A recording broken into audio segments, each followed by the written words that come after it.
The African Risk Capacity, ARC, is a specialised agency of the African Union. It was established with the goal of providing member states with the financial tools and infrastructure to improve their capacities to better plan, prepare, and respond to extreme weather events and natural disasters by providing targeted responses in a timely, cost-effective, objective, and transparent manner. Our vision is to be the development partner of preference and of reference for innovative Pan-African disaster risk management solutions for climate resilience in Africa. ARC aims to provide cost-effective contingency funding to protect livelihoods and development gains, and uses modern finance mechanisms such as risk pooling and risk transfer to create Pan-African climate response systems. Smart premium financing support and funding are critical in building a regional culture of parametric insurance and anticipatory disaster risk management. Since 2014, 62 policies have been signed by member states for cumulative insurance coverage of $720 million for the protection of 72 million vulnerable populations in participating countries. ARC has proved to be highly relevant to building Africa climate resilience. It supports the most vulnerable and is often women and children who suffer disproportionately from disasters, be it health or climate-related ones. Women are indeed critical in risk mitigation and adaptation. Mainstreaming gender in disaster risk management policies and actions is therefore critical in strengthening the resilience of these vulnerable groups. As part of its principles of engagement, at ARC, we adopt a differentiated approach to issues of gender equality and women empowerment. The commitment to closing the gender gap is central to achieving aspiration of both the SDGs in 2030 and the African Union's agenda in 2063.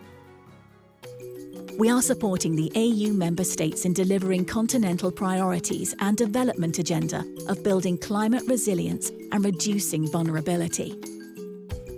Our African solution contributes directly to the aspirations outlined in the 2063 agenda. Our organisation has also at its heart the achievement of the UN Sustainable Development Goals, supported by our own comprehensive inclusive growth strategy. Not only that, we are helping our member states to mitigate and adapt not only to climate change risks, but now to pandemics and health outbreaks. Through our innovative solutions, we are making an impact where it matters most, and our job is to be on the front line of any disaster outbreak, supporting the most vulnerable and acting in a timely fashion in the eye of the storm. ARC, through ARC Agency and ARC Limited, brings a solution-oriented approach in assisting our members with the innovative tools, capacity building, and financial resources they need for anticipatory responses to natural disaster risks. Our model is built on strengthening partnerships and providing the support to our partners to effectively respond to the unpredictable nature of climate change and other disaster outbreaks. Smart partnerships for holistic climate action will strengthen Africa's climate action and sustainable livelihoods towards protecting lives and livelihoods of vulnerable communities. African Risk Capacity: transforming disaster risk management and financing in Africa.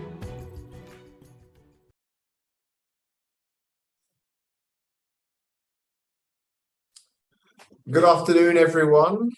Good morning if you're in the east coast of the US. Welcome to the second Africa Risk Capacity Lecture Series. My name is Omar Ben Yedda. I'm the publisher of African Business. We're partnering with the African Risk Capacity who are convening this lecture. The first lecture that we held in June was a fascinating presentation by Mami Mizotori on disaster risk management, highlighting in concrete terms how proper planning and investment can help reduce the impact of climate change and extreme weather events, and the need to shift from post-event management to more robust disaster risk management and prevention.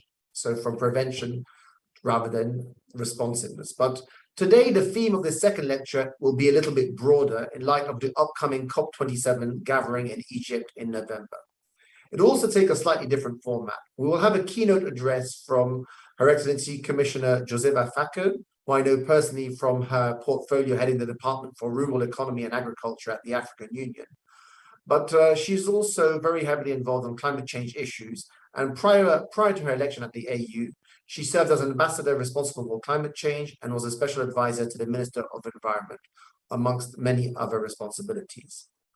Following this keynote statement, we will move on to a conversation chaired by the convener of this lecture, Mr. Ibrahim Sheikh Diong, United Nations Assistant Secretary General and Director General of the Africa Risk Capacity, the leading agency in Africa looking at climate-related disaster risk management, especially in terms of the rural and the most vulnerable communities.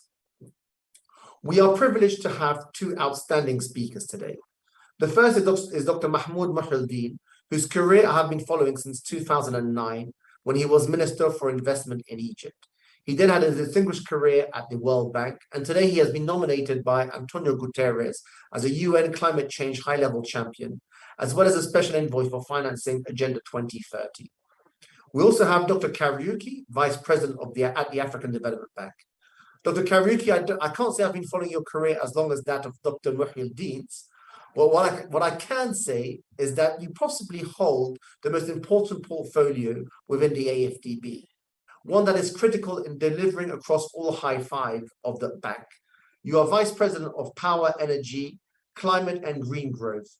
No industrialization will happen without energy. No just society will happen unless we can protect our people from the devastating effects of climate change. And climate change is today in Africa leading to a number of emergencies on the continent. Health emergencies, security emergencies, migration, rural issues, loss of crops in terms of agriculture, etc., etc., etc. Our speakers are thinkers and intellectuals who have dissected the issues at hand to put together realistic and well thought through ideas. They also have experience on the ground of tackling complex international negotiations. We all understand climate change. However, the solutions are complex. They are multilateral.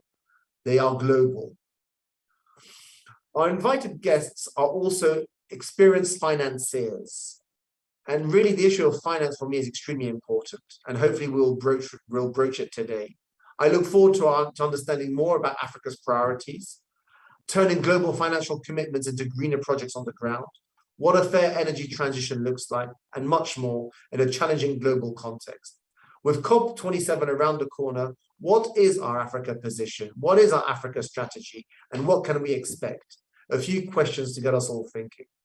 Climate change is something that we all understand, as I said, but it's highly complex, and tackling it with all these different competing priorities and immediate emergencies is not as straightforward as we think. We want questions from the audience, and this is something that Mr. Ibrahim Sheikh Diong has been very specific about. He wants this to be a conversation, and he wants us, the whole community needs to be engaged in issues of climate change. So please, we'll have at least 20 minutes allocated at the end. So submit your questions on the chat, which we will monitor. Be active. There are no bad questions, just poor answers. Lastly, I'd like to thank the African Risk Capacity, our hosts. You can find out more about their work at www.arc.int, and also our partners, the African Development Bank, the African Union, our speakers, of course, and a special shout out to the Egyptian Center for Economic Studies, ESIS, a think tank that has been very supportive on this lecture and is doing some great work, not only on climate change, but also on business and economic issues on Egypt and obviously Africa and Africa's development. Without further ado, let me introduce to you the Director General of the African Risk Capacity, Mr. Ibrahim Sheikh Diong. The floor is yours.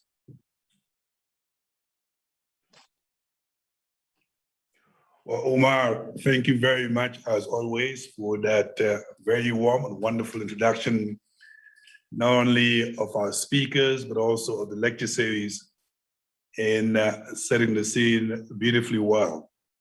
A very good morning or good afternoon, wherever you're watching and listening to us. It is very important gathering. We appreciate your time and dedication to the exercise we're about to engage with. Also, a very warm welcome to another lecture series for the African Race Capacity. This is an important gathering for us because this is an opportunity for us to engage with the rest of the world in the work that we do through the African Disaster Resilience Forum Lecture. It's only organized by us. We at ARC strongly believe in partnership, and that's why we're delighted to have the African Union joining us as a partner to this event. The African Union's voice is always extremely important. So we're delighted the African Union is here to lead as we formulate the African voice for this exercise. We're also delighted to have the African Development Bank. When you talk about a bank, talk about financing, but the bank also play a major role in mobilizing the resources required to support the African funding needs for climate change adaptation. So we're delighted to have Dr. Karaoke with us. And as Omar said earlier, the Egyptian Center for Economic Studies plays a major role in this conversation. And my good sister, Dr. Abla, is very passionate about putting together the African think tank so they can play a major role at COP27. And she's been quite energized in pushing that narrative so that they're not left behind. And last but not least, the African Business Magazine is going to help us using their platform and making sure the African narrative and story is heard loud and clear. We're delighted to actually have the right partners on the table. So what I will call the right partners at the right event. And this is really what building the African voice is all about. Let me speak on behalf of all the partners and ourselves to say how honored we are and privileged that we are actually having this gathering today. The importance is fundamental to African development, but also to making sure we join our forces and energy in protecting the life and livelihood of many Africans across the continent who are affected by climate change, but also other perils as well. Now, it is, I am sure we can all agree that one of the biggest challenges today that we face as a world happen to be climate change. And if you don't believe me, you have to just watch what's happening both in Africa, outside of Africa when it comes to flooding. And we're beginning to understand the importance of early warning system of anticipation so that these disasters don't actually take the life of many vulnerable communities in Africa in particular. And that is why this conversation is extremely important. It is also important as we head to COP27, that we're not too far from that event. It's about 4 months from now, even less than that. What I hear quite often in the conversation that I participate, that the African voice has to be structured, coordinated, conveyed in a way we can be powerful at COP27. And that's why the speakers we have today, we could not think of better speakers to be able to at least carry the African voice as we move forward. So therefore, it is our obligation for us to make sure the African needs, the African concerns, the African expectation are conveyed in a much coordinated way so that we don't actually go to COP27 and find ourselves, our voice is not heard by the rest of the world. And I have no doubt with the champions that we have on this call, but also the other African institutions, we will achieve that objective. I know so much progress has been made from Paris to Glasgow. What I hear quite often from many conversations is whether or not the commitment has been made at these COP kept, particularly when it comes to financial commitment for Africa, but also for the rest of the world as well. So I think it'd be good to just ask our speakers today, where do we stand today on this commitment to make sure we don't actually go to another COP with the same outcome whereby these expectations are not met. And that is why I am delighted that to set the scene of our conversation, we will be listening to a message from Her Excellency, Ambassador Josefa Leonel Sacco, who is the Commissioner for Rural Economy and Agriculture at the African Union. It is absolutely important to start from there because the voice of the African Union hopefully will carry the voice of Africa at COP27. And as I said, following that conversation, that scene setting, by Ambassador. We'll then have a conversation with our two speakers. But so without further ado, I'd like to then invite our production team to share with you the message that we got from Her Excellency Ambassador Sako, and I'll come back for the conversation. So over to you, production. Excellencies, ladies and gentlemen, all protocol duly observed. I bring you greetings from the African Union Commission, and I am honored to be a part of this lecture series on Africa's route to COP27 and the opportunity to engage on matters that are pertinent to our continent. I know I speak for many when I say that I am excited that Africa will be hosting COP27, the third time the event will be held in Africa, and as we head to Egypt in November 2022. We have to be deliberate on our approach and ensure that any engagement that will emanate from this defining global event will be representative of the interests and needs of our continent. This lecture will certainly be foundational in spotlighting the important issue of global warming and its impact on Africa. And importantly, it is a platform to help us deliberate on possible outcome we seek as part of our preparation for the 27th conference of the party.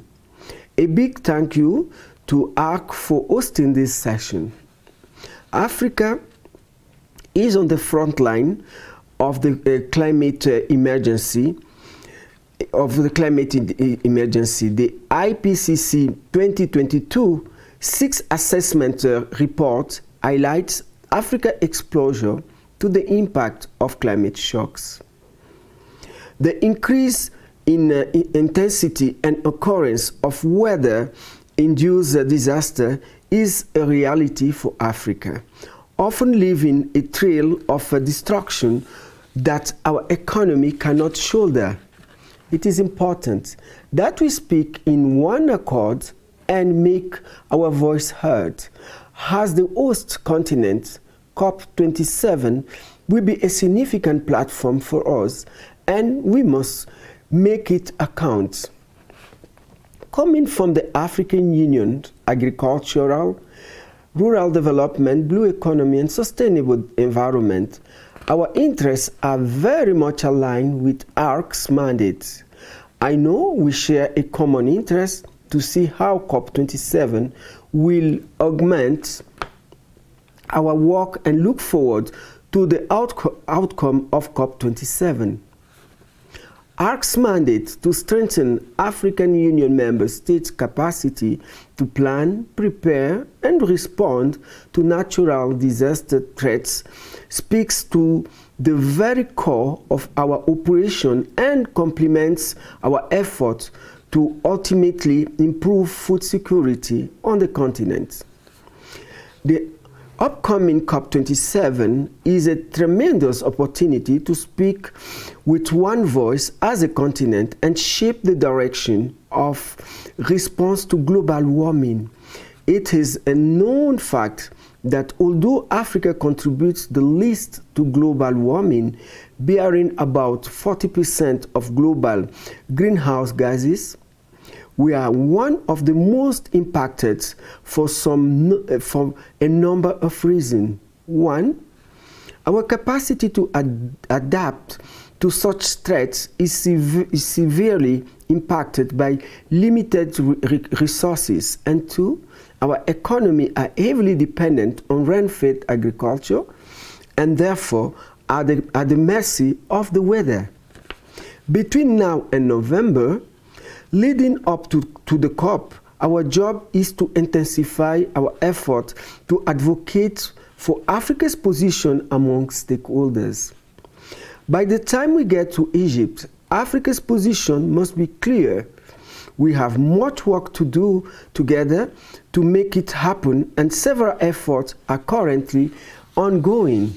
This summit must yield value rather than just talk. we must be able to connect to outcomes from the previous session and translate these into action from all players. This requires that we understand our story and be able to articulate and argue our position well. COP27 will also present opportunities for Africa to build and strengthen relationships that will facilitate efforts to mitigate, build resilience, and adapt to climate change. The job before us is massive and requires a collaborative effort. We are pleased that Egypt is advocating for an implementation COP, an action COP. We look forward to concrete action aimed at implementing the Paris Agreement. This is time for us to implement the Paris Agreement because that was in COP15. We're in COP27 and we haven't started implementing it. So we need to really take stock of this and the opportunity and benefit of this COP22 to raise or mobilize resources to start implementing, because the weather situation in Africa is not very good. Beyond COP27, we must keep the momentum by translating this mission into tangible benefits for our communities. As one of the most affected by the climate crisis, Africa has to lead by taking ownership of its obligations. We owe it to our people to ensure that through policy and implementation, we are aligned with this global initiative, and through enforcement, we can be an example of what we demand. In all of these actions, the importance of partnership cannot be overstressed. We must have a common vision, work together, and learn from each other, and together we can make our road to COP27 an impactful one, even beyond just this event. I thank you for your kind attention. Well, thank you very much, Ambassador Josefa Lionel Sako, for that very strong push for the African voice at COP27. We also use this opportunity to thank the African Union for their leadership in making sure that the African voice is actually heard at COP27. Let me now jump right into the conversation with our two doctors. And gentlemen, good afternoon. Good afternoon. Good afternoon, Ibrahim. Excellent. Good afternoon. Takes a while to unmute. Yeah, great. Thank you. Assalamu alaikum and bonjour. So Dr. Mahmoud, let me just start with you. I know over the past couple of months, I've watched you interact with so many key stakeholders around the world about COP27, and I always see how you push the African narrative. So if you could just share with us from your perspective, when you look at Africa and the challenges that we face on climate change, what would you say are some of the major challenges that the continent is faced right now when it comes to climate change? Right.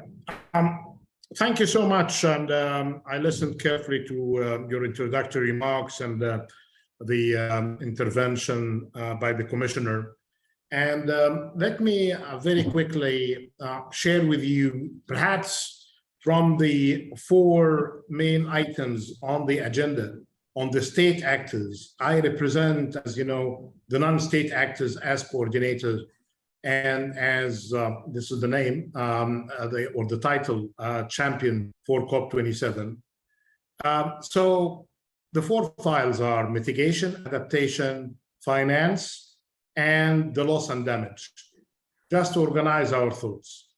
In the four areas, there are major issues of concern when it comes to Africa, bearing in mind at the beginning, as mentioned by the commissioner, that if you find the responsibility of the African continent for the emissions, you'll not find much. 3% for the whole continent in the harmful emissions.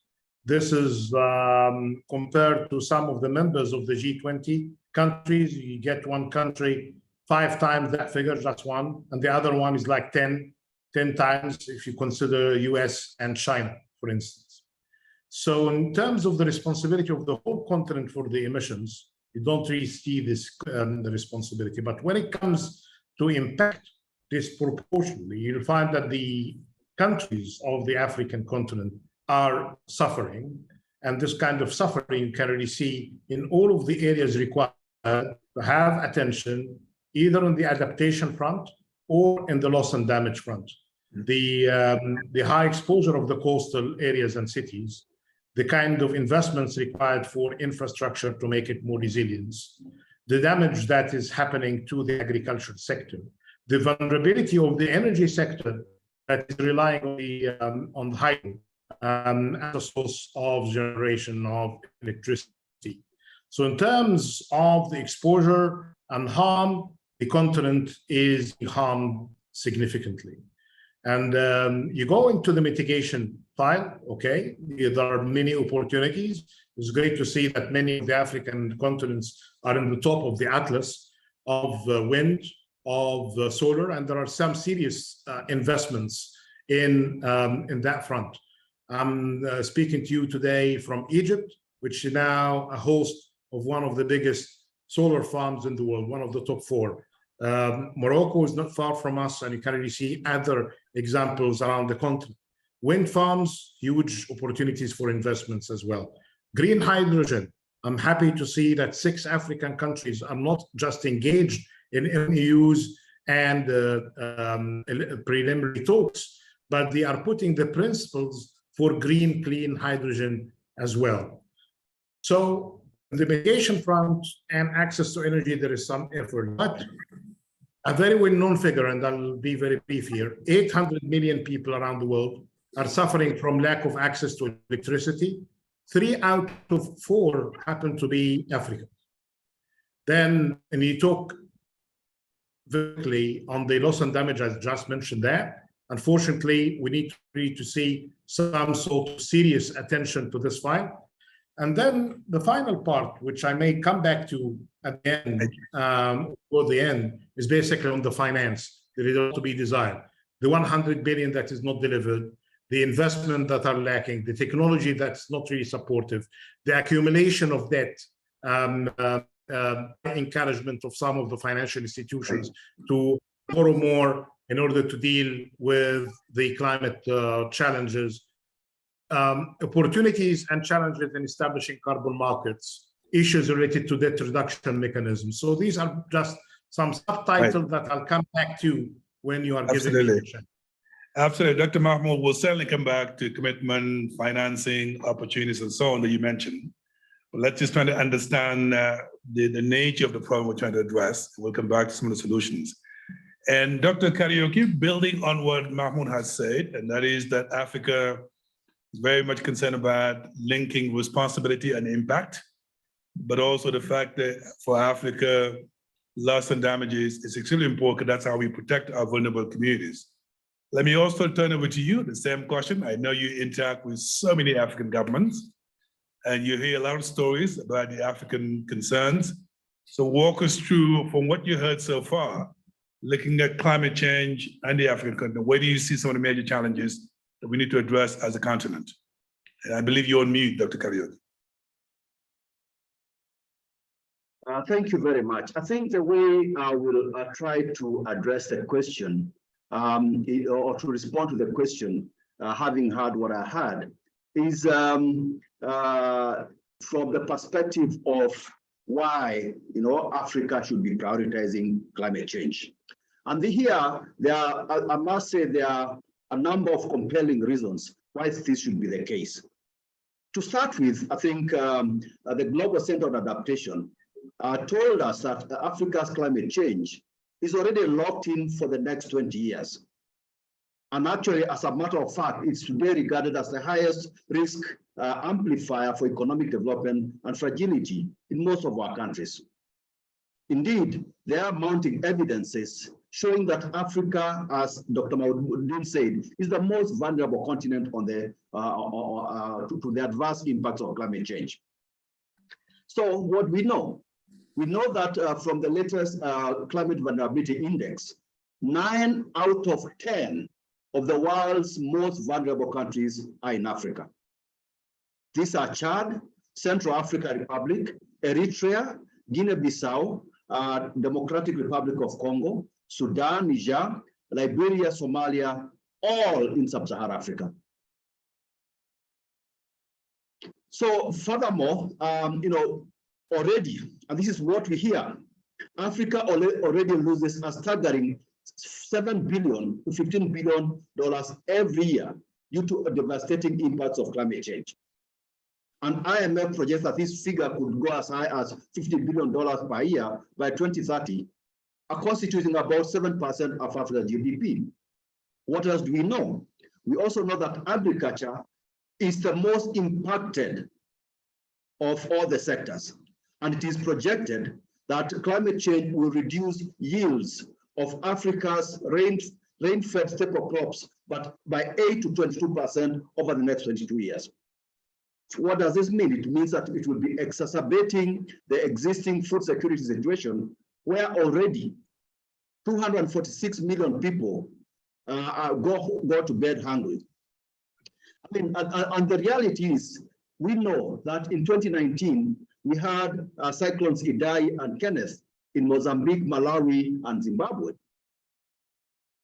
This is still fresh in our minds. These cyclones affected about 3 million people. This is reality. 50% of whom are children, causing as many as 1,000 deaths. And damaging infrastructure estimated about $2 billion. And it's destroying more than 1 million acres of cropland and 100,000 homes.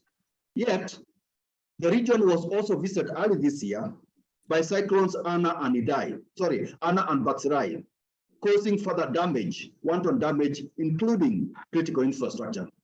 I think it is for this reason that I would say, and I'm not talking shop here, that the African Development Bank has recently adopted a very ambitious strategic framework on climate change and green growth.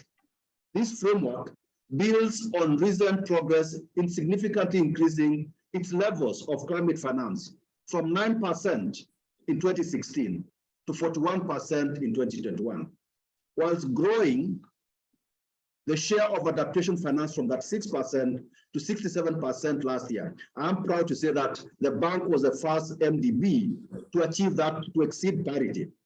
And this is in recognition, and that's why I'm saying we are listening, that adaptation and resilience building is Africa's greatest priority. Let me stop here for that particular question. So, excellent. I think you both set the scene beautifully well in the challenges that Africa is faced.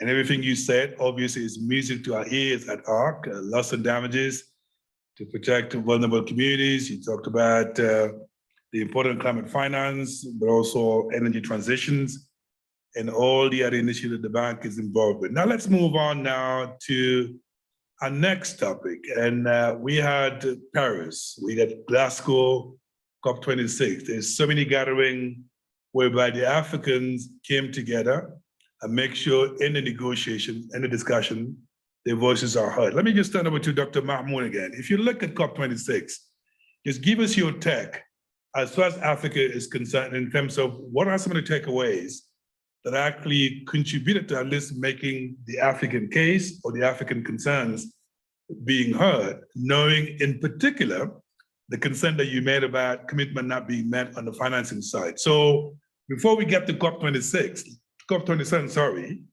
focusing on COP26, what did we achieve at COP26 as far as Africa is concerned?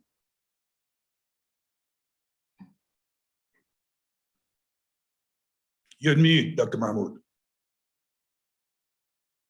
Thank you. I think the negotiators did their best in order to defend the individual country positions based on their commitments under the Paris Agreement and within the published priorities, finance strategies for the climate or the NDCs as well. But for the whole continent, I would say that the main project that got some sort of attention is the promise for the South African project there, are very promising. And if you hear the main issues, phasing out from coal, investing in renewables, dealing with the implications through a just transition mechanism, dealing with the impact of local communities. So all of these elements sound fantastic. The only thing that so far, it seemed that there is an issue of implementation, and the commitment of 8.5 billion needed really. We are now more than 6 months since Glasgow and the announcement then, which makes many people, including me, skeptical about announcements that are not really tied with strong strings to timelines and accountability. I'm not criticizing anybody here. I'm just saying that I'm wishing the best of luck for the continuation. And I know that my good friends and brothers in South Africa are doing their best in putting the project on track. And that is going to be a good example for others to follow, because it has all of its elements in terms of blueprint perspective. But I like to just say, you mentioned the 100 billion. And again, there is a great deal of dispute about the 100 billion. I know at the time, it was mentioned that almost 79% of the figure had been submitted. There are many issues about the methodology, the double counting, the multiple counting.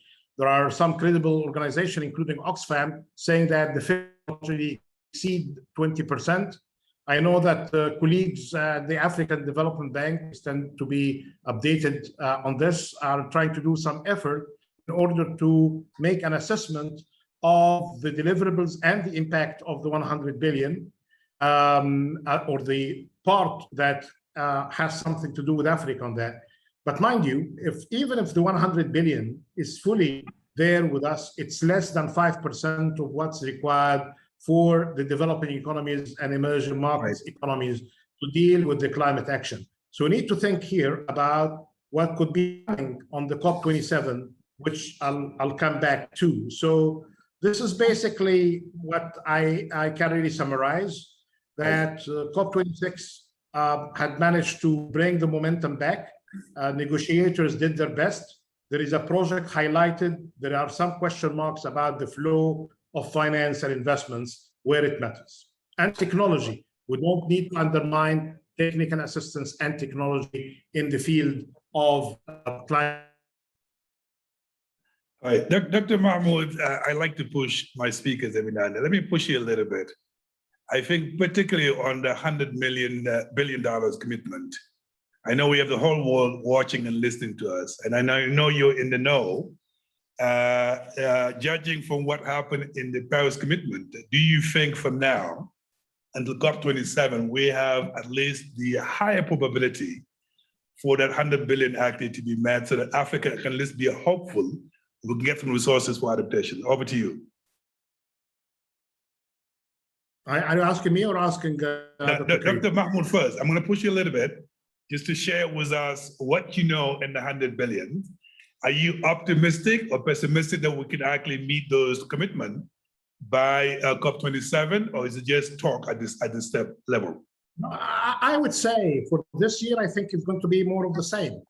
There will be some updates on some people are still speculating that the figure could be a bit higher than last year or close to last year.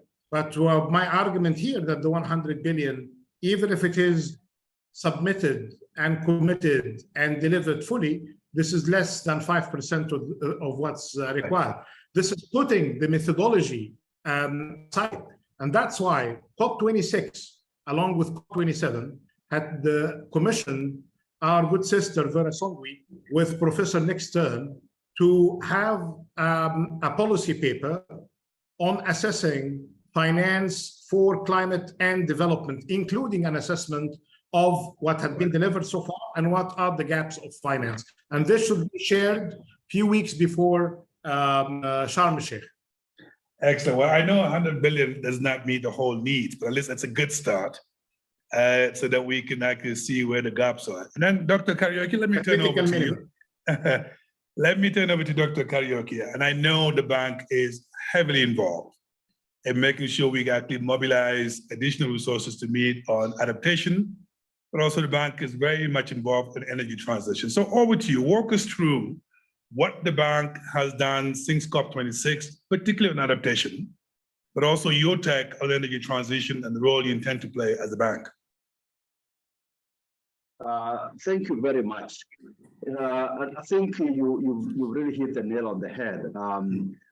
As I indicated earlier, the bank prides itself in understanding the needs of Africans with regard to adaptation.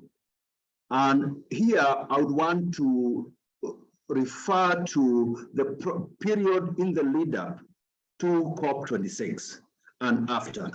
In the lead up to COP26, in actual fact, early last year, we established what is called the Africa Adaptation Acceleration Program.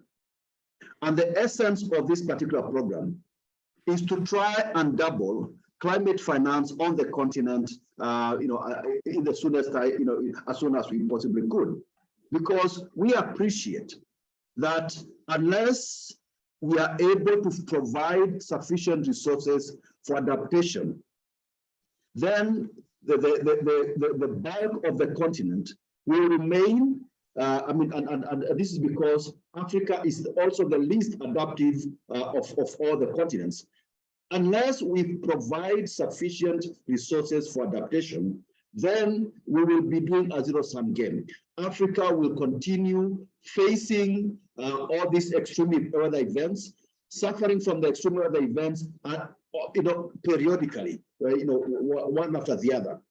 And so that is the one area whereby we are trying to address, come up with resilient infrastructure. These are things that we are working upon. We are working on smart agriculture, and also, trying to, facilitate what we call sort of predictive, data-based predictive systems, so that we are able, at the end of the day, to predict some of these weather events. And of course, you are aware, Ibrahima, that we work very closely with yourselves and Adrifi and ARC, with a view to mitigating some of the impacts that result from climate change. So these are some of the things that we are doing. We have continued doing that. And in actual fact, we have enhanced ambition as far as that is concerned. Just before COP26, we also approved a new climate change and green growth policy, which we aim to basically triple the access to climate finance in Africa. To date, I think you would be aware that Africa only accounts for 3% of the global climate finance. So under the new framework, we are hoping to increase Africa's access to climate finance up to 10%. So over the life of that particular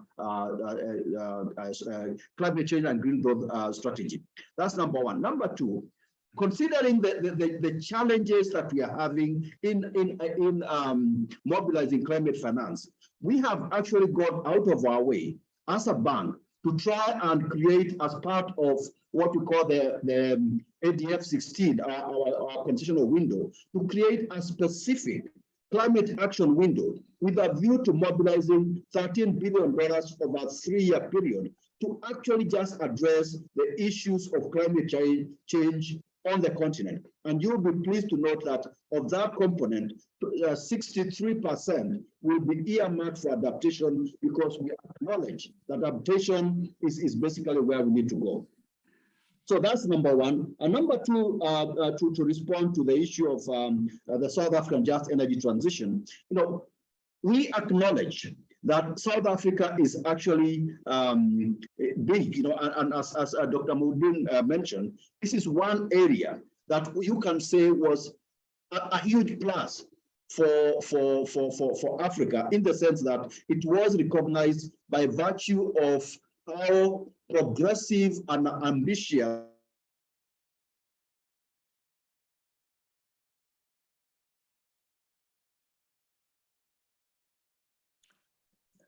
Looks like we lost Dr. Karaoke. Yes. Go ahead. Yeah, we are supporting South Africa with a view to trying to see how they can actually be able to actualize this particular program in South Africa, because we know once we address the South African just energy transition, we will also be addressing because of the connection, the South African development community, because the South African region is fairly interconnected from a power point of view. I think that's what I would want to say as far as that question is concerned. Thank you very much, Dr. Kariuki. I don't know about those who are watching and listening. This is a fascinating conversation, learning a lot where Africa stands as far as COP is concerned. I encourage all of you actually to go to our chat room and start preparing your questions. We'll try to answer as much as we can, and those that we can answer today, hopefully we'll be able to provide you answers in the future.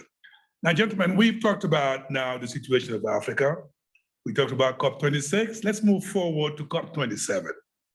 And I am reminded every single day, we're less than 4 months away from November. So the clock is ticking. We don't have a lot of time. So my question to you, Dr. Mahmoud, if you look at the COP27, and the three things I wanted to address. Number one, the African voice. Do you think today is coordinated enough and to be heard at COP27 in a way that, in a manner that we want? Or maybe there are many African voices, maybe you should address that. And then second, if you could just address what are some of the priorities that you see for Africa at COP27? Are we talking about the same priorities at COP26, loss and damages, commitment? Maybe we're going to walk us through the priorities. And last but not least, what are the opportunities for the continent so that we don't actually go to COP27, have no one else to blame but ourselves because we're not well organized and we're not putting forward our points. So over to you, Dr. Mahmoud. I'll come to you, Dr. Kariuki. Right. Well, I'm happy to tell you the following. And actually, our meeting today is coming between two major African meetings. At the beginning of August, we had 3-day discussion hosted by the Regional Economic Commission, the presidency of COP27, and the climate champions. This is unprecedented initiative to bring the regional perspective, not just with Africa. We actually, in a few days, I'll be in Asia, in Thailand, to do the same with ISCAP, and then we'll be in Santiago for ECLAC, and then with ESPO, and then with ECE in Europe. So this regional perspective was highlighted in 3 days. The African negotiators participated in many of the sessions, and through 6 sessions, actually the same one that we discussed, energy transition, food, water management, digitalization and technology, carbon markets, finance, and the blue economy. These were the 6 sessions. Actually, the African priorities were highlighted, or I would say had been re-emphasized. In a few days, we'll be in Gabon for the Climate Finance Week in Africa. And again, and I see the agenda in front of me now, the same issues are being reiterated. And it's great that we see the same points coming back strongly, not just with complaints, they are coming with solutions.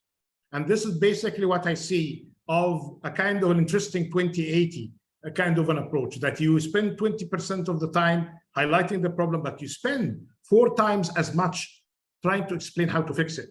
So for the COP27, I would say that all of these issues that we discussed, in addition to a very important aspect, which is basically about the projects, we just spoke about the potential of the South African project that gave many people hope and good expectations. But in that meeting in Addis a few days ago, we highlighted 140 projects with potential. And through the collaboration of the facilitators, they have been shortlisted to 19. And now we're working with 3 investment banks with the leadership of the Regional Economic Commission of Africa in association with African Union, African Development Bank with their IFC and others, and 3 investment banks are going to be adding to the list of the projects related to mitigation. I'm saying mitigation because adaptation is still a challenge to the business sector. So we consider that the public sector, either domestic public sector or through international finance means, that could be really providing a solution. So very quickly, in Sharm, we'll be expecting the following: a holistic approach to dealing with the climate action, not to have this kind of reductionist approach to climate. Because while you are doing climate, you need to make sure that any kind of solution will not make us more vulnerable when it comes to poverty or health or education or inequality or jobs. So this is a holistic approach. And where the solution is basically climate action is SDG in action at the same time. So sustainable development goals have to be put there. Second part is basically about implementation. Projectize everything that makes sense. Third, the regional approach that I just mentioned. Fourth, localize. And our folks and friends at the African Finance Corporation had highlighted the solutions coming from localization, enhancing the value added. And then finally, it's finance. Revisiting your 100 billion through that approach about the post-2025. Then focusing more on investment, debt reduction mechanism, relying less on debt. It is unfair for a continent that didn't really cause the damage to ask the members of this continent to go and borrow to fix what the rest of the world had, or many countries in that rest of the world, especially in the advanced economies since the first industrial revolution, were responsible for. And then innovation. Innovation comes through carbon market mechanism that should be tailored to the needs and standards of Africa, not to take it as a copy and paste. And then we need really to enhance innovation through ESG investments and making the budgets of the state fully aligned with the priorities. Excellent. So a very rich agenda, as you can see. Absolutely, a very rich agenda, and I'm very confident to hear you say it's not going to be business as usual at COP27. And more importantly, we're not just thinking about solution, we're also thinking about, we're not thinking about just the problem, sorry, we're also thinking about the solution as well. So I'm sure with your leadership, we'll make sure those points actually are covered at COP27. I'm particularly comforted by the fact that there is a regional coordination that are taking place across the continent to make sure that African voice is heard loud and clear. Dr. Kariuki, over to you. Dr. Kariuki, I know at the bank you are busy as well, working with your partners. I know, for example, the Global Center for Adaptation is working with you to make sure that the African voice is also heard in adaptation. What are some of the priorities and opportunities that you see as we head to COP27? Well, thank you very much, Ibrahima. I think that in the lead up to COP27, there needs to be an urgent action to build on the momentum generated at COP26. So the African COP, as we call it in Egypt, is therefore an important opportunity for the world and Africa to continue effort to expedite the implementation of the Paris Agreement by providing access to the means of implementation. What do I mean? Essentially, what this is what Dr. Mahmoud has just said. Essentially, it means translating commitments into tangible action regarding resource mobilization, capacity building, enabling environment, and technology transfer. And therefore, for us as a bank, we are looking to participating in a process that makes Sharm el-Sheikh to be forever remembered as a watershed moment for global climate action. But to be precise, from an African perspective, COP27 offers a veritable opportunity to reinforce the message that Africa needs urgent action to build resilience to climate change, including actions related to adaptation finance, technology transfer for renewable energy, nature-based solutions, as well as loss and damage. COP27 also presents a very good chance for the host country, Egypt, and the bank to demonstrate leadership in climate action while advocating for Africa's special circumstances on climate change, including the criticality of adaptation and loss and damage for Africa, and the need for robust action from the global community. Specifically, to be more specific, Africa, we expect that developed nations will actualize their commitments regarding climate finance, including adaptation finance, as these resources constitute important components of the conditional commitments without which efforts pegged on voluntary nationally determined contribution of African countries will be in vain as far as Africa's contribution to the Paris Agreement is concerned.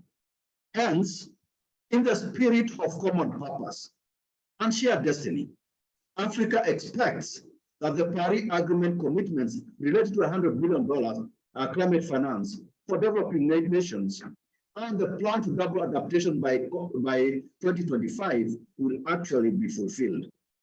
In this regard, to foster the related dialogue at COP27, the African Development Bank, along with other African institutions, will be hosting the African Pavilion to showcase climate action in Africa and provide a platform for exchanging views among stakeholders, including the bank and African countries, on measures for accelerating climate action on the continent. Excellent. Well, look, I hope we can get the videos of your messages just shown all over COP27 so you can be heard loud and clear, because you make the African voice, the African gaze strongly and very well articulated. And I'm hoping that since the COP27 will be happening in Sharm el-Sheikh, maybe the word shake will actually inspire the rest of the delegation to shake the world so we can get the climate change that we want. Now, let me just wrap up my line of question and address the last point, and that is life doesn't stop at COP27. Life will go on after COP27. And so therefore, the question is learning from the experience and the lesson of the past, whereby commitment were not met, where African voice were not articulated, where there's no momentum after the COP. So Dr. Mahmoud, over to you. What do you think we should do beyond COP27 to make sure these commitments are met, but the Africa continues also to be better coordinated and articulated in a way that we can move to implementation, as you say? Right. I think it's very much the case that in the design of the work of the presidency of COPs and the work of the climate champions through the UNFCCC and the Marrakesh Partnership, it required the presidency to stay for a while after the summit in order to make sure that what had been promised is being put on delivery. There have been lots of mandates given to COP27 from COP26. I would expect the same from COP27 to COP28. It's going to be hosted in a fellow Arab country that is very much aware of the neighborhood challenges in Africa.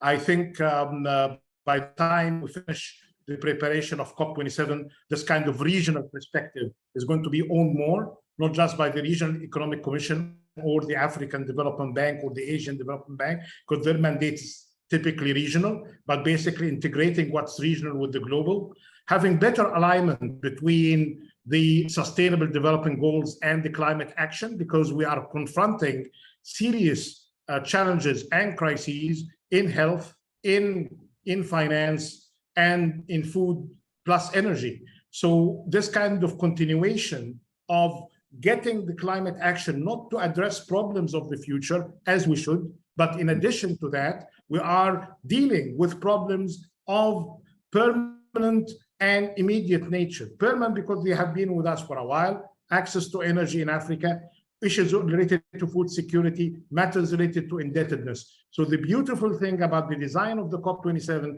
through this kind of engagement that we're putting some practical steps for solutions. It's all about follow up in what's going to be promised and to be delivered according to timelines, specific timelines. Excellent. Well, Dr. Kariuki, over to you. After COP27, I know the bank has a number of initiatives to keep the momentum going. So walk us through the bank's plan after COP27 to make sure we keep the momentum going.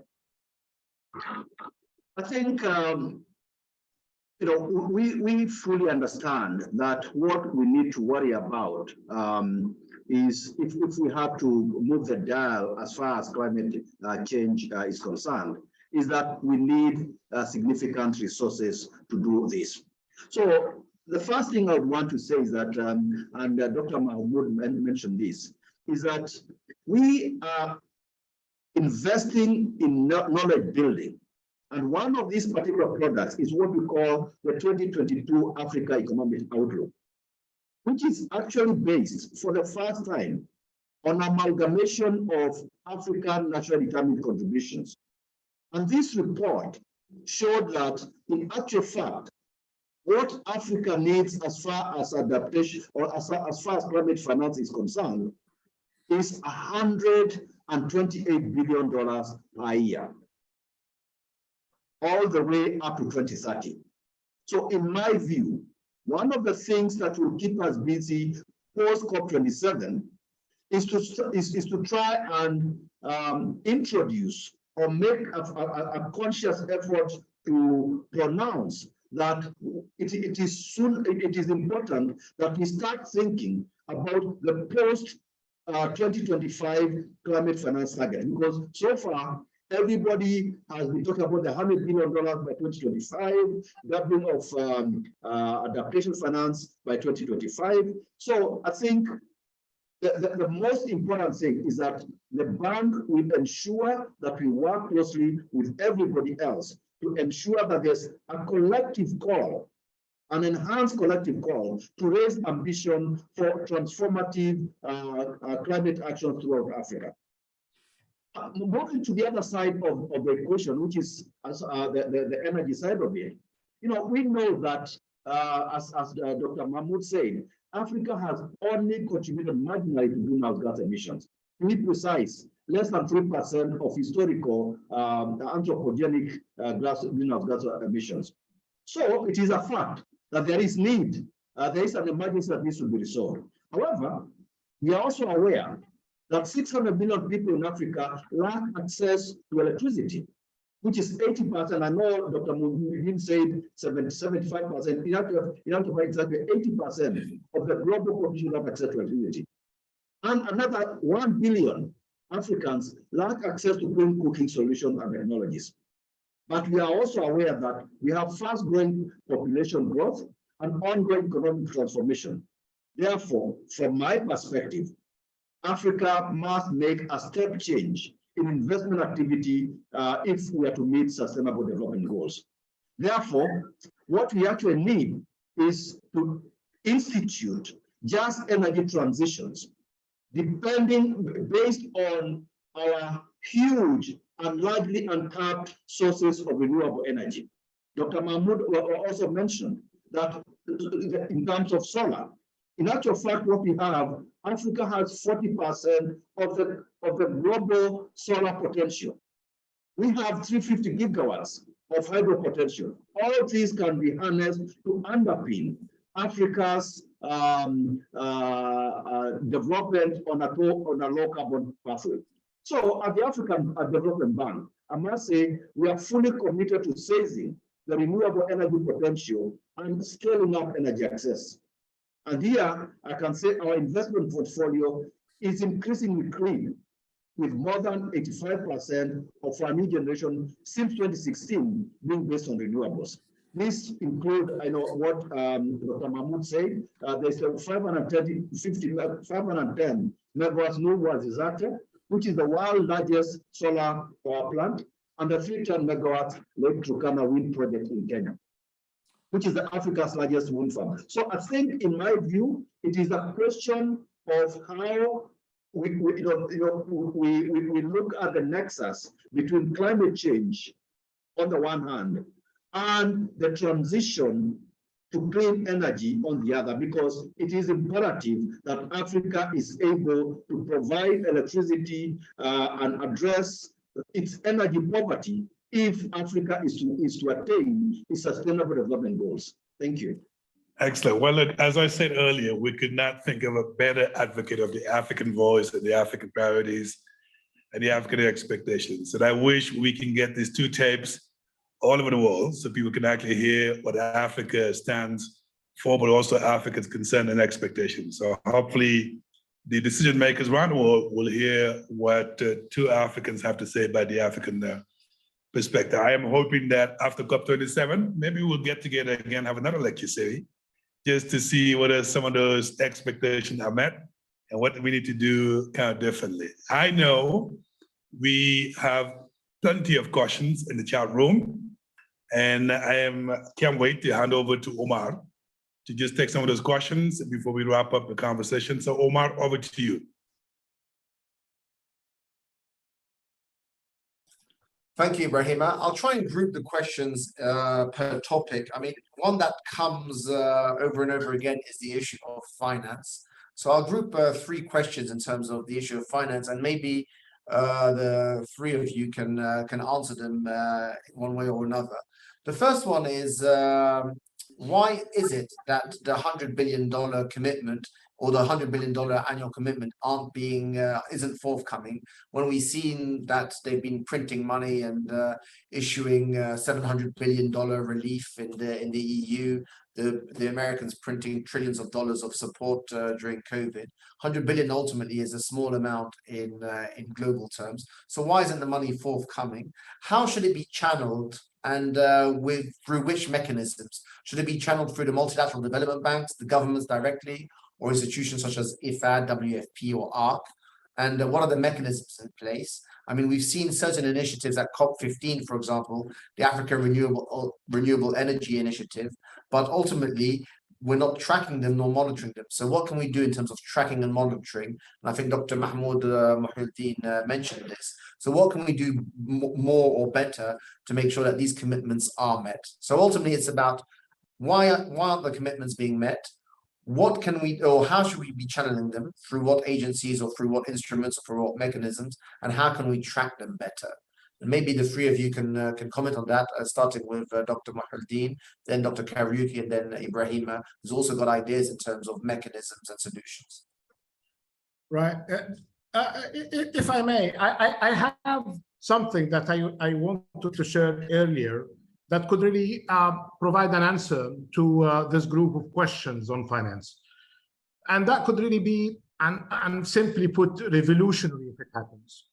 And I mentioned that very briefly, which is basically having a state-based SDG climate sustainability budgets for the state. Because so far, budgets of the state, national budgets, subnational budgets, are not aligned with the SDGs and with the climate action.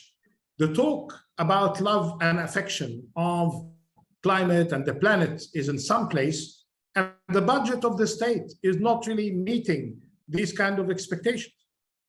The starting point, perhaps, is at least to have, well, there are three steps. Have a shadow budget for climate and the sustainable development goals.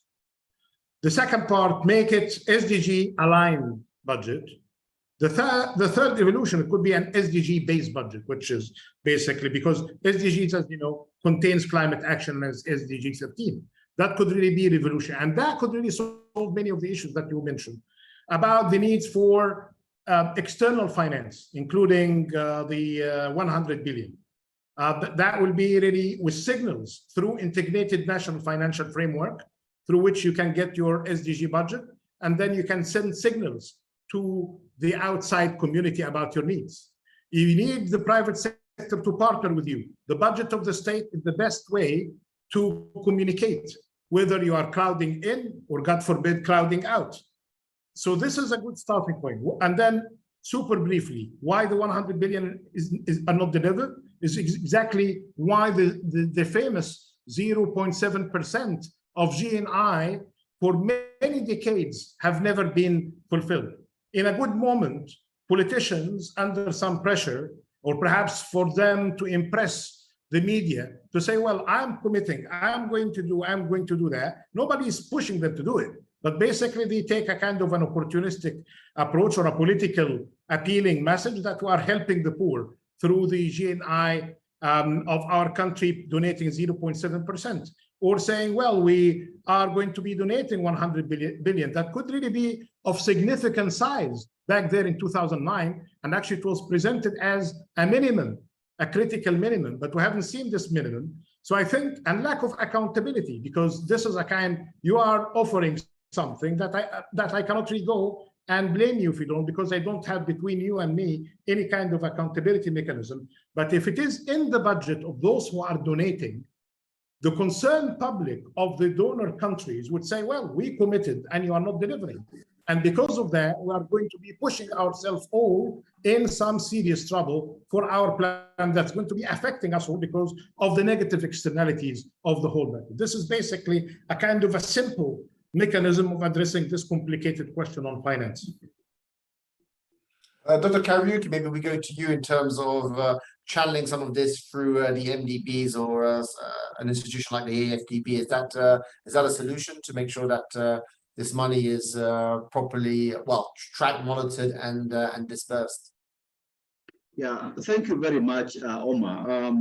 No, as I mentioned in one of the interventions I made earlier, I did mention that the paucity, in particular in Africa, of climate finance is very, very clear. And therefore, we have undertaken various options or various approaches to try and channel those climate finance through the bank. For example, I talked about an initiative that the bank is actually undertaking right now, which is to try and raise about $13 billion dedicated specifically for climate finance in Africa. Yes, so therefore, in my view, MDBs is one possible channel through which climate finance could be accessed. Provision of climate finance could be provided to Africa, and indeed, already it is, because if you look at entities such as the Green Climate Finance, the African Development Bank is an accredited entity. And by saying this, what I wanted to also highlight is the complex nature of architecture of climate finance, which lends it very difficult for countries that have limited capacity to be able to access that climate finance. Yes, there may be reasonable sources of sort of amount of finance available in some of these climate funds, but I can say, without fear of contradiction, because we go through this all the time, the process of accessing that climate finance is very, very complicated, and and very bureaucratic. So as a result, what we are hoping to do through that particular climate action that I spoke about is to try and have a dedicated amount of capacity building within our regional member countries in order to be able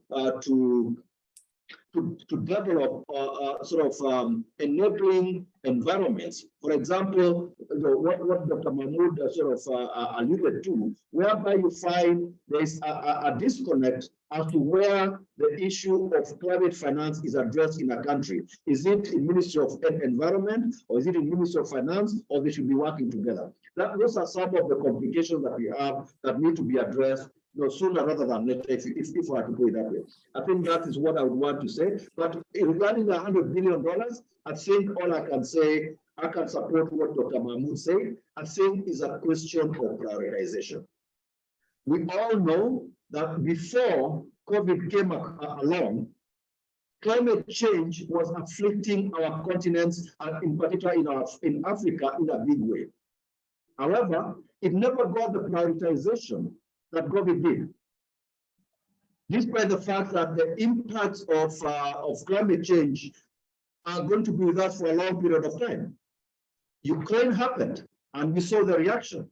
So I think, and all along as we speak, I don't believe that climate change went on sabbatical. Climate change is still here. So I think it's a question of enhancing the voice and ensuring that climate change gets due prioritization in the global economy. If I put it that way. Thank you. Excellent. Yeah, Ibrahim, I think you've got some ideas in terms of on the financing side as well. Right. Well, first of all, I think the message has been made loud and clear by our two speakers is that we can tackle resilience, adaptation, and mitigation at the same time. And I think Dr. Mahmoud made it very clear. The holistic approach indicates all of us need to learn how to multitask as opposed to addressing one in particular. Let me focus on the resilience side, because that's where ARC comes in. I think it has been made clear in COP26 and hopefully in COP27 as well. Loss and damages is very important for Africa. That is our way of protecting the vulnerable communities who are affected by drought, by tropical cyclone, and by flood in some cases. So I think going back to your question about how do you channel the money, In my view, there are 4 ways of doing that, where ARC obviously is already doing it, but we could do more.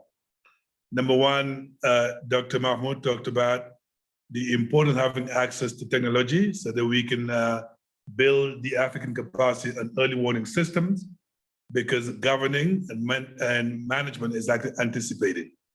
If you look at the case of South Africa, when they went through a flood, there was a big question whether or not, if the government has listened to the early warning system, maybe we could have saved some lives. So I think part of the money certainly could go to making sure we build the capacity of African countries, along with the African Development Bank, in equipping African government in the early warning system, modeling of the risk, so they at least understand the level of exposure. And that's something that ARC does. I think number 2, if the government actually decide to transfer the risk to the insurance market, to mobilize additional resources so that the early response of government to those who are affected by climate issues came from an insurance market, again, that's where ARC intervened. The challenge there is what we call the AAA, the affordability, the accessibility, and the availability of premium financing. So government can actually go and transfer the risk to the insurance market. Just to give you an indication, since our inception up to today, we've protected 90 million people in Africa. If we can get additional resources of premium financing, we can get up to 1 billion people in Africa protected because of risk transfer and so on. So I think there, part of the money can certainly be utilized to support the African government to afford the premium so that eventually they can decide to transfer this if they want to. I think third, equally important, not all the solution actually will come from insurance market alone. In some countries, the combination of contingency funding, solidarity funding as well, may just be what some African countries may require people to at least beef up their capability to respond to climate disasters as well. But I think last but not least, just to begin to recognize, as Dr. Mahmoud said earlier, this is a holistic problem. It has to be addressed holistically. In other words, some of this problem you have in drought happen the same way in the SADC region, in the ECOWAS region. There's so much to be done so we can actually cross-fertilize the expertise from region to region so we can live with one another and not always expect the rest of the world to come to our rescue. So over to you, Omar. Yeah, so as a quick follow-up question to what you said, someone said, so given the work that ARC is doing, why haven't all the African countries signed up to ARC? Well, first of all African countries that are AU members are eligible to join ARC. So as of today, we have 35 member states. We want to do more to cover the whole continent. So let's hope that we can go beyond just 35 and get all the African countries actually to be members. But as of today, 35 is not that bad compared to the 55 we have over the continent, but we will not rest until we cover the whole continent. Dr. Kariuki, the elephant in the room to some extent is the energy question, and obviously what we've seen recently in terms of fossil fuels, etc., etc. So the question, I'll read it out if you don't mind. It's quite long, but I'll read it out. Phasing out existing production technologies that have driven growth in advanced economies to the present stage and replacing them with environmentally sustainable alternatives requires time and substantial capital outlay. Won't compliance with the global timelines arrest Africa's current development trajectory? And how far will available funding provisions for the pursuit of the clean transformation cope with Africa's economic needs without plunging the continent into a deeper debt crisis? So basically, this is about the just transition that we're talking about, and ultimately the cost benefits, I suppose, in the short term. We know the long-term benefits, but there's short-term costs and a current debt crisis that the continent also has to contend with. Thank you very much, Omar. I think the starting point is that the Paris Agreement anticipates 2 windows by which countries will get to net zero. For the developed countries, this is up to 2050. Is in 2050. But for the less polluting countries, most of the developing countries fall, this is by 2100. So in other words, there is still an opportunity for us to utilize the resources that we have and in an optimal manner and ensure that we are able to develop our economies, commensurate with our aspirations as a continent. So the issue here at the end of the day is a question of fossil fuel source of generation, renewable source of generation, and how to be able to optimize those resources. I think what I can say is that, first of all, the African Development Bank is very clear that we will not be able to do coal. It is true that coal has been able to, has underpinned economic development to some of the leading countries in the world, including in South Africa. However, that boat of, it's also recognized that it contributes up to 40% of the global global emissions, greenhouse gas emissions. So I think it makes eminent sense to stop coal power generation. However, one has to realize that if you take the case of South Africa, you are unlikely to be able to convert all the coal-fired power plants and replace them with renewable energies while being able to safeguard the security of supply. So this is a very important concept. Whatever we do, whatever transitions we may wish to adopt, we must be able to guarantee security of supply. And unfortunately, to date, despite the enormous potential we have on solar and wind, these are intermittent sources of generation, and therefore cannot be able to provide your baseload. So in the interim, we are very clear as a bank, at the African Development Bank, that gas has a role to play as a transition source of as a transition source of energy. And if you look at other countries, look at the US, look at the UK, look at Germany, they have been able to reduce their emissions over a period of time purely by converting a lot of their coal plants into gas plants. I mean, empirically, what you have is that if you convert a coal plant into a gas power plant, you are able to reduce emissions by 40% straight away. So what I anticipate is that we have an opportunity to transit from heavy coal reliance to gas. But if you do gas, you also have to be alive to the fact that there are emerging technologies such as green hydrogen. And therefore, if you want to avoid a situation whereby you can have what we call stranded assets, it is imperative that any gas technology that you bring on board must be adaptable or amenable to switching from gas to green hydrogen. So that way, in the fullness of time, you'll have a situation whereby you are transiting from coal to gas and to green hydrogen, while also on the other hand, you are actually bringing on board resources of renewable energies, which I mentioned, as I mentioned earlier, we have extreme, we have abundant sources of renewable energy. For example, I did mention that Africa has 40% of the global potential or in solar energy. But what I did not say is that of that 40% of global potential,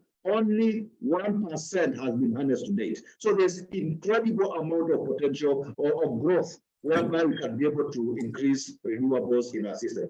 So I think at the end of the day, what I can say, it is a question of optimizing our resources, and to the extent that we can be able to interconnect our grids, the Southern African power pool, with the East African power pool, with the West African power pool, that way we can be able to share the energy, the renewable energy sources that are found in different parts of the continent. Let me stop there, Omar. Thank you. And so one last question for you, and then I'll go to Dr. Mohiuddin, and then we'll probably wrap it up, Ibrahima, with your final question. But so Hubert Danzo from the African Green Infrastructure Investment Bank asks, how can we in the investment community get access to the information on the projects that you mentioned so that we can access and co-invest and support them? So how can they work with the bank in terms of these projects? No, when it comes to projects, the projects that we attend to, we respond to regional member countries. And once we have these projects, we have a portal, the Africa Energy Portal, Africa Energy Portal, where anybody can see any of the projects that are coming up. So we try to put a lot of these projects that are brought to our attention in some of those portals. But also countries, at the end of the day, we are responsive to our clients. So we don't own these projects.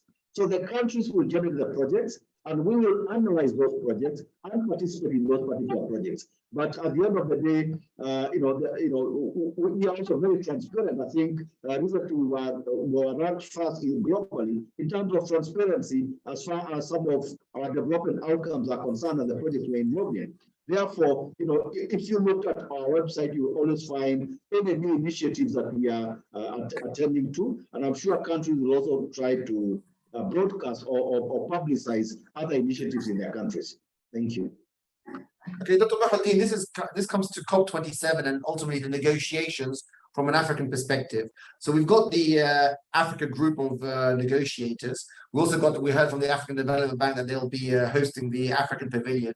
We've also got Egypt ultimately, who's going to be coordinating and chairing the discussions and making sure that different interests are met. So who's going to be representing the African voice ultimately and making sure that African voice is heard? Right. I'm speaking here on my capacity again as a champion. And as you know, as champions, we deal with the non-state actors, negotiators. They have their own track. They are the main party of the discussions and the negotiations. And our mandate as champions, we provide catalytic role to support whatever the negotiators agree on. Having said that, as a close observer, I think there is a very articulated African voice today through the negotiators network. They do great work as well in coordination with the African Union. Individual countries, having a group of countries agreeing on a matter doesn't at all undermine the importance of negotiation from a sovereign and national perspective. At the end of the day, the NDCs are nationally determined contributions. So, and I'm happy to tell you that the extent of sophistication that the African negotiators have achieved, either through years of experience, through selection of the best to represent the countries, learning from each other, getting adequate assistance when needed, are very much comforting. What is of my great concern is basically about what the negotiators achieved and the difference between what is being agreed upon and what's being implemented, which still leaves a lot to be desired in the forefronts. In mitigation, which is actually progressing better than adaptation, in adaptation, which is recognized better than the loss and damage, and where it comes to finance, we're still in that conundrum. But definitely this time, I think between the three of us and the good questions, I think we provided not just a kind of an assessment of what is going wrong, but how to fix it. It's all about getting this kind of political determination, timeline, accountability to get what we are discussing on track. Perfect. Look, we're running out of time. So Ibrahima, maybe I'll give you the floor. I know you wanted to ask a last question to your speakers and guests today. Well, all right, Omar, thank you very much. And obviously, thank you is in order to our audience for those great questions brought about by Omar. And this is exactly what we wanted to have from as a reaction. Gentlemen, we talked about 4 different topics. The state of climate change on the continent, COP26 in Africa, as we march COP27 and beyond. So if you were to give us in a few seconds, What do you think should be the key messages to take away from this conversation as we prepare for COP27? Starting with you, Dr. Mahmoud.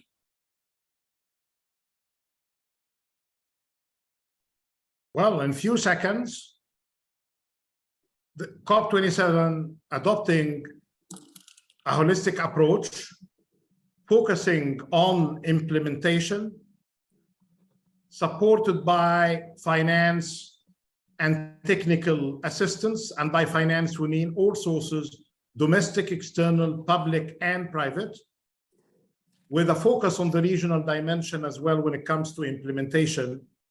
And we cannot really, in that holistic approach with adequate finance, ignore what could be done within boundaries of states in coordination with the regions through localization of the solutions.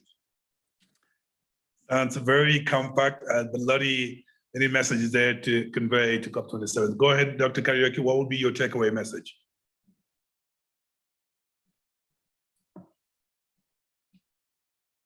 You're on mute, Dr. Kariuki. Sorry, I beg your pardon. I would echo what Dr. Mahmoud has said, but also add that it is imperative that Africa projects a unified voice on climate change. And such a unified voice will entail common appreciation of climate change and its impacts and ways of mitigating as well adapting to climate change. Also, in my view, I think it will be important that what we said earlier, that we need to, if we have that unified voice, that voice must champion for developing countries to translate their commitments, okay, their Paris Agreement commitments and the new pledges which they made at Glasgow into tangible actions. And here I don't need to mention this. We've talked about quite a bit, but here what I'm talking about, the US $100 billion per year. This is still very important, although they say that the plan is to reach it by 2025. And of course, what for me is very, very important also is the promise for doubling adaptation finance relative to 2019 by 2025. But also, I think we have to find ways, creative ways of involving the private sector in mobilizing climate finance. We've talked about MDBs and other sources of more official sources of finance, but I think it's important that we are able to tap into the private sector to be able to mobilize, to facilitate or to provide access to climate finance. Excellent. Well, so many great messages, and I have no doubt that the team has put together, but just basically COP27 has to be approached in a holistic manner so we can actually multitask with resilience, adaptation, and mitigation. Second, we need to actually favor implementation so we can move from talk to actual action and tangible result. And then third, we need to actually make sure we can get a broad pool of financing options so we can actually meet the needs of the African countries. We also talked about the importance of favoring regional coordination so that we can work across the African countries. Africa should have a united voice so we can speak with one voice at COP27, and also use that one voice to make sure the commitment has been made actually fully respected by the developed world. And last but not least, as we favor adaptation finance, we also need to promote and foster private sector investments and financing for adaptation and climate change in the African continent. So many great ideas. And I have no doubt those ideas will keep them accountable to COP27 so that when we have our next lecture, we can see how much progress we have made. As they say in Senegal, unfortunately, every good thing must come to an end. So this conversation has come, unfortunately, to an end, but by no means, the conversation about the African voice toward COP27 is not going to end today. It will continue through various platforms, and I'm pleased that Dr. Mahmoud is going to a couple of platform and event where the conversation will continue across the world and across in different platforms.